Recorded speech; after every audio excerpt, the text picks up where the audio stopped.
friends, my name is Jamie and I'm a Googler based in Singapore, and in this video, I'm going to share with you how to decide what questions to ask each interviewer during your interview process. There will also be a list of questions for you to refer to, and this will be linked in the description below.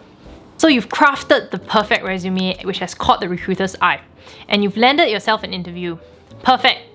In the midst of preparing for the interview, you think about all the stuff you've done at school, all the knowledge you've gained, and how these experiences can be transferable to your first job. In most interviews, the interviewer will always leave time for you to ask them questions. Even if they overrun, they will usually still leave some time for questions.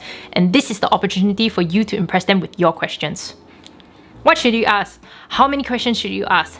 Let's find out. As usual, timestamps are linked in the description below, so feel free to skip ahead to the parts that are of interest to you. Types of questions. There are three categories I would segregate questions to. Firstly, job and career growth related questions. Job related questions will help you understand what it will be like to actually be doing the job, and will allow you to determine if this is a job you will actually like and thrive in. Career growth questions pertain to your job role in the overall function of the company and what opportunities there are for you to eventually expand and grow in your job. Company-related questions. The company being a good fit is just as important as liking the daily responsibilities of your job. What's the culture of the company like? Do you align with their values and believe in their mission? Number 3, hiring process questions. Hiring process questions are good questions to ask in an interview with a recruiter.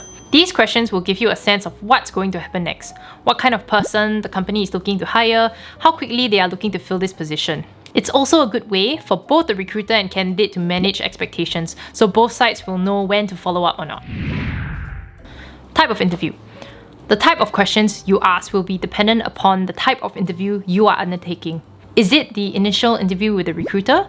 Are you interviewing with the hiring manager, or are you having a casual coffee chat with one of the team members? Different interviews would determine this. For example, if I were to be having a chat with a recruiter, I'd be focused on asking more about the timelines and the recruitment process and the general company culture. Even if you ask the recruiter about the difficulties faced in the job that they are hiring for, they may not know because they don't do the actual job. You can probably leave that question for a hiring manager or for a potential teammate. Same thing, a coffee chat with a potential teammate may just be something set up for them to see whether you are fit for the company. So asking them questions that are related to recruitment, like how long will I need to wait to hear back from the recruiter, is not something you should waste your time asking. Instead, focus on asking them about how it's like to be working on a team or how the team operates or collaborates. Next, how many questions to ask? Now this is dependent on how much time you have left in the interview. Sometimes you end early, and most times interviews tend to overrun. I'd say the general rule of thumb, it would be about 2 to 4 questions. Say for example, for the chat with the recruiter, you may only have 3 to 5 minutes left in the call.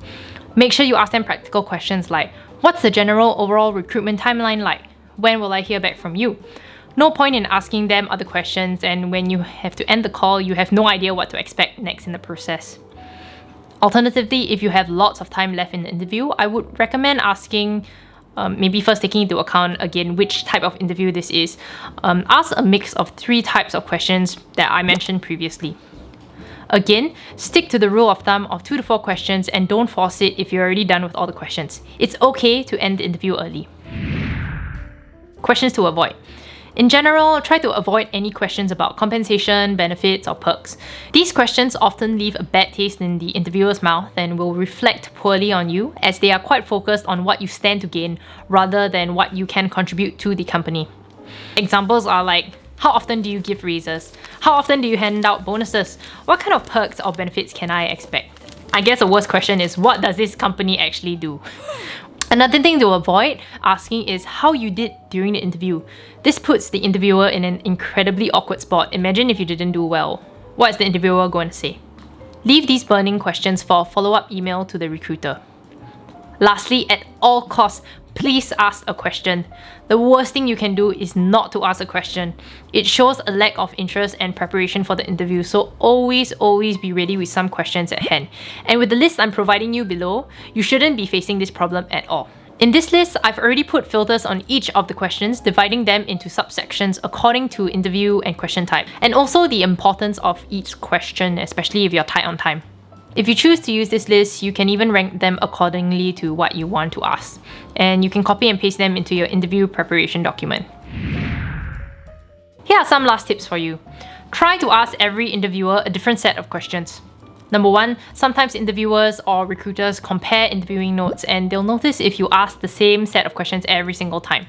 It'll just look like you're asking questions for the sake of asking, and even if they're good ones, it's probably going to be a no. Number two, it gives you more opportunity to learn more about the different aspects of the job, the working culture, or the company, so use this to your advantage. Remember to think of yourself as an interviewer. Although interviews are a time for the company to assess you as a potential employee, it is equally also the perfect time for you to further understand the company and its culture. In essence, you are also interviewing them to see whether they are a fit for you. Can you see yourself working here every single day for a foreseeable future? Asking the right questions could boost your interviewer's impression, while the wrong questions could break your chances to move on to the next round. So remember to show the interviewer that you were prepared and thoughtful enough to ask these questions. If you enjoyed content like this, check out the student career playlist here for more videos like this. Don't forget, I've also linked the list of reference questions for you to refer to, so click the link and grab a copy of it. Remember to make a duplicate copy of it so other students may benefit from it as well. If you found value in this video, please give it a like as it really supports the channel, and consider subscribing to my YouTube channel for more tips like this. I'll see you in the next video.